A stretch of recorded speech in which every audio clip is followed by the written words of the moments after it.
السلام علیکم ورحمۃ اللہ وبرکاتہ۔ آج میں آپ لوگوں کو بتاتا ہوں شب قدر کی ایک خاص دعا۔ شب قدر رمضان کے اخیر عشرے کی طاق راتوں میں ہوتی ہے، 21، 23، 25، 27، 29۔ ان 5 راتوں میں سے کوئی ایک رات شب قدر کی ہوتی ہے۔ السلام علیکم ورحمۃ اللہ وبرکاتہ۔ شب قدر میں یہ دعا ضرور مانگیں۔ شب قدر کی رات آپ یہ دعا ضرور مانگیں، نبی کی سکھائی ہوئی دعا ہے، یہ حدیث سے ثابت ہے۔ مفتی ایم قاسمی صاحب بتا رہے سمجھا رہے ہیں، تو آپ لوگ اس ویڈیو کو ضرور دیکھیں، اور ویڈیو پسند آئے تو ویڈیو کو شیئر کر دیں۔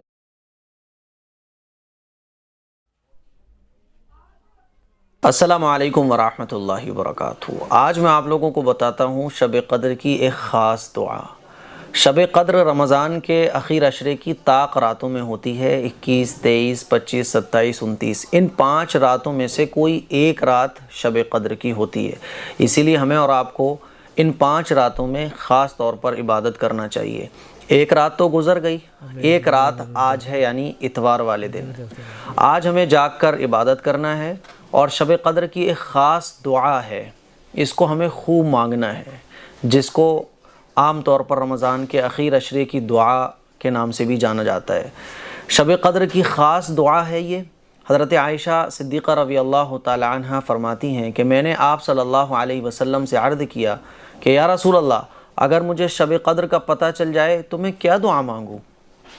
کیا دعا مانگوں؟ کتنا بہترین سوال حضرت عائشہ صدیقہ رضی اللہ تعالی عنہ نے پوچھا کہ اگر مجھے شب قدر کا پتہ چل جائے تو میں کیا دعا مانگوں؟ حضور علیہ الصلوۃ والسلام نے ارشاد فرمایا کہ یہ دعا پڑھو۔ کون سی دعا؟ دیکھیے اسکرین پر آپ، اللہم انک عفو تحب العفو فاعف عنی، کہ اے اللہ بے شک تو معاف کرنے والا ہے اور معاف کرنے کو پسند کرتا ہے، اے اللہ تو مجھے بھی معاف کر دے، تو مجھے بھی معاف فرما دے۔ یہ اس دعا کا ترجمہ ہے۔ تو یہ شب قدر کی خاص دعا ہے۔ دعا میں ہم جب ہاتھ اٹھائیں نا، اللہ کے سامنے جب ہاتھ پھیلائیں، تو اس دعا کو دل سے مانگیں، کیونکہ آپ کو پتہ ہے کہ شب قدر میں مغفرت کا مل جانا اور معافی کا مل جانا، گناہوں کا معاف ہو جانا، یہی اصل کامیابی ہے۔ ہم جو عبادتیں کر رہے ہیں، اس کا مقصد کیا ہے کہ آخرت میں ہم کامیاب ہو جائیں، اور آخرت میں کامیاب کون ہوگا؟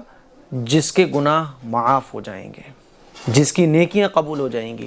اسی لیے رمضان کے اس اخیر عشرے کی طاق راتوں میں، لیلۃ القدر کی رات میں، اس دعا کا ہم خاص اہتمام کریں، اس دعا کو شیئر کریں۔ السلام علیکم ورحمۃ اللہ وبرکاتہ۔